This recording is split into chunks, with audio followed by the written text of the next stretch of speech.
Hey everyone and welcome. Today we are diving into a really cool, simple but super powerful standard called 256.org.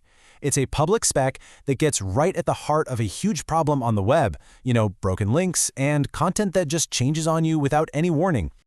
So just imagine this for a second. What if you could click on a link and know with absolute certainty that the thing you get is the exact thing that link was made for? Unchanged, perfectly preserved, forever.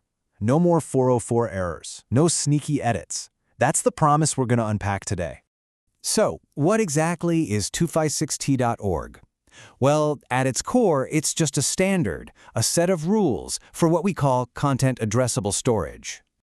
Okay, so normally, when you type a URL into your browser, you're telling it where to go find something. Which server, what folder, what file name. But with content addressable storage, the link tells your browser what the content is supposed to be. The address is basically a unique fingerprint that's generated from the content itself. If you change even one tiny bit of that content, the fingerprint, and therefore the address, changes completely. You can see why this is a game changer for things like software packages or legal archives, where you have to be 100% sure you have the right file, not some hacked or outdated version. And that's its official mission right there. It's a public specification, an open standard that anybody can use to build these kinds of systems where the link itself guarantees the content. It's not a company, it's not a service. Think of it more like a recipe that anyone can follow. The real magic happens inside this URL path, which the spec calls a content identifier, or CID. This string, which is up to 94 characters long, isn't just a bunch of random letters and numbers. It's a super precise, calculated description of the file you're supposed to get. So how does that work? How do you pack all that information into just 94 characters? Well, let's break down the anatomy of a CID and take a look under the hood. Okay, first thing you gotta know is that CIDs use a special kind of encoding called base 64 URL. All this is a version of the normal base 64 encoding, but it avoids characters like the plus sign or the forward slash, the ones that can mess things up in URLs and file names. So it's perfect for the web. For any piece of content that's bigger than 64 bytes, the CID is split into two parts. As you can see here, the first 8 characters are the length prefix. This tells you the file's exact size. The next 86 characters are a powerful SHA-512 hash. That is the unique cryptographic fingerprint of the content we've been talking about. So the process to make one is actually really straightforward. You take your file, whatever it is, you figure out its size in bytes. Then you run it through the SHA-512 hashing algorithm to get that fingerprint. You take those two pieces of info, the length and the hash, encode them with base 64 URL, and then you just stick them together. And just like that, you've got your content identifier. But here's where it gets really clever. The standard has this little shortcut for very small pieces of data, and it makes the whole thing super efficient. And the magic number for this shortcut is 64 bytes. If your content is 64 bytes or smaller, the rules change just a little bit. Now, why 64 bytes? Well, think about it. A SHA-512 hash is itself 64 bytes long. And this slide shows that aha moment perfectly. For these tiny files, why would you store a 64-byte hash when you could just store the content itself? It makes so much sense. So for anything 64 bytes or smaller, the CID is made up of the length prefix followed by the base 64 encoded content.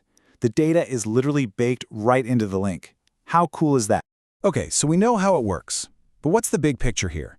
What does a simple system like this actually let us do out in the real world? The spec makes what it calls true enough promises. Because the CID is a unique fingerprint, it guarantees the content is immutable, meaning it can't be changed without the link changing too. This means you can confidently verify any content you get, and you can cache it, save a copy forever, knowing that it's never going to become outdated. And listen, this isn't some pie-in-the-sky idea stuck in a research paper. It's out there in the wild. The spec is really well supported, with tools and libraries to create and check CIDs in tons of different programming languages. It's actually pretty easy for developers to start using this. And just take a look at the language distribution here on GitHub. You can see how diverse the ecosystem already is. I mean, sure, you've got your usual web suspects like HTML and JavaScript, but you also see adoption in lower-level languages like C, which tells you people are building this into some really fundamental core systems. Of course, no system is a silver bullet, right? So it's really important to understand the potential issues, and, just as important, what 256t.org does not try to solve. A question that always comes up with hashing is, well, What about collisions? When two different files accidentally create the same hash. With SHA-512, the odds of that are, well, they're astronomically low.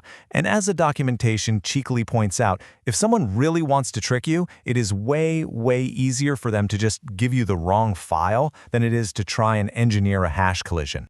So the solution to both a malicious lie and that nearly impossible accidental collision is super simple. Always verify your download. When you get the content, you just run the same calculation on it.